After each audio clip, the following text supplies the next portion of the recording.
Back to my channel. ಇವತ್ತು ಎಲ್ಲಿಗಪ್ಪ ಹೋಗ್ತಾ ಇದ್ದೀವಿ ಅಂದರೆ ಈವ್ನಿಂಗ್ ನನ್ನ ಮಗನ ಫಸ್ಟ್ ಇಯರ್ ಬರ್ಡೇ ಇದೆ. ಅವನಿಗೆ ಒಂದು ವೆನ್ಯೂನ ಬುಕ್ ಮಾಡಿದ್ವಿ ಬರ್ಡೇ ಸೆಲೆಬ್ರೇಷನ್ಗೆ. ಅದು ಬಡ್ಜೆಟ್ ಫ್ರೆಂಡ್ಲಿ, ಅದನ್ನು ನೋಡ್ಕೊಂಡು ಬರೋಣ ಅಂತ ಹೋಗ್ತಾ ಇದ್ದೀವಿ. ನಾವಿವತ್ತು ನೋಡೋಕ್ಕೆ ಹೋಗ್ತಾ ಇರೋ ಇವೆಂಟ್ ವೆನ್ಯೂ ಬಂದು big bash dream celebration zone ಅಂತ. ಇದು ಲೊಕೇಟ್ ಆಗಿರೋದು ಹೆಸರುಘಟ್ಟ ರೋಡಲ್ಲಿ, ಅಪೋಸಿಟ್ NRR ಹಾಸ್ಪಿಟ್ಲ್ ಇದೆ, ಚಿಕ್ಕಬಾಣಾವರ ಹತ್ರ. ಇಲ್ಲಿ ಪ್ರೈಸ್ ಸ್ಟಾರ್ಟಿಂಗ್ ಬಂದು 499ಇಂದ ಸ್ಟಾರ್ಟ್ ಆಗಿ ಆಲ್ಮೋಸ್ಟ್ 1.5 2,000ವರೆಗೂ ಇದೆ. ಯಾರಿಗೆಲ್ಲ ಬಜೆಟ್ ಫ್ರೆಂಡ್ಲಿ ಬರ್ಡೇ ಸೆಲೆಬ್ರೇಷನ್ ಮಾಡಬೇಕಾಗಿರುತ್ತೆ, ಸೊ ಅವರೆಲ್ಲ ಈ ಈವೆಂಟ್ ವೆನ್ಯೂಗೆ ಬಂದು ಬುಕ್ ಮಾಡ್ಕೊಬೋದು.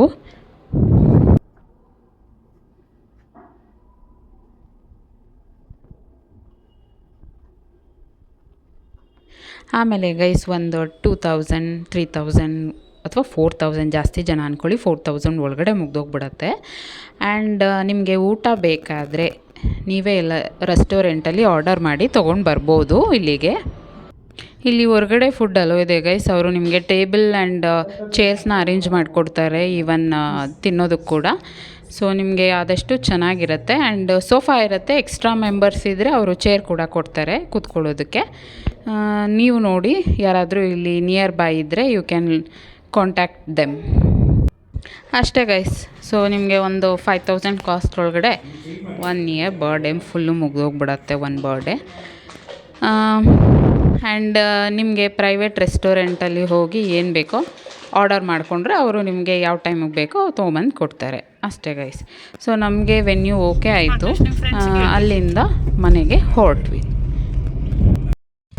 ಇಷ್ಟೇ ಗೈಸ್. ಕೆಲವರು ಆಡಂಬರ ಬೇಕಂದರೆ ಆಡಂಬರವಾಗಿ ಮಾಡ್ಕೊತಾರೆ, ಕೆಲವ್ರಿಗೆ ಅದು ಇಷ್ಟ ಇರೋದಿಲ್ಲ. ದುಡ್ಡು ಉಳಿಸ್ಬೇಕು, ನಾವು ಚೆನ್ನಾಗಿರಬೇಕು, ದುಡ್ಡು ಉಳಿಸ್ಬೇಕು ಅನ್ನೋರು ಈ ರೀತಿ ಸೆಲೆಬ್ರೇಷನ್ ಮಾಡ್ಕೊಬೋದು. ಅಷ್ಟೇ ಗೈಸ್, ಇನ್ನೇನಿಲ್ಲ. ಮನೆ ಕಡೆ ಹೊರಟ್ವಿ. ವೆನ್ಯೂ ಎಲ್ಲ ಓಕೆ ಆಗಿದೆ. ರೆಸ್ಟೋರೆಂಟ್ಗೂ ಫುಡ್ ಆರ್ಡರ್ ಕೊಟ್ಟಿದ್ದೀವಿ. ಸೊ ಸೆಲೆಬ್ರೇಷನ್ ಇನ್ನು 1 ಡೇ ಇದೆ. ಸೆಲೆಬ್ರೇಷನಿಗೆ 1 ಇಯರ್ ನನ್ನ ಮಗನಿಗೆ ತುಂಬುತ್ತೆ, ಇನ್ನೊಂದು 1 or 2 ಡೇಸಲ್ಲಿ. ಈ ರೆಸ್ಟೋರೆಂಟಲ್ಲಿ ಗೈಸ್ ನಾವು ಫುಡ್ ಆರ್ಡರ್ ಕೊಟ್ಟಿರೋದು. ಸೊ ಫುಡ್ ಆರ್ಡರ್ ಕೊಟ್ಟು ಮನೆಗೆ ಹೋಗ್ತೀವಿ.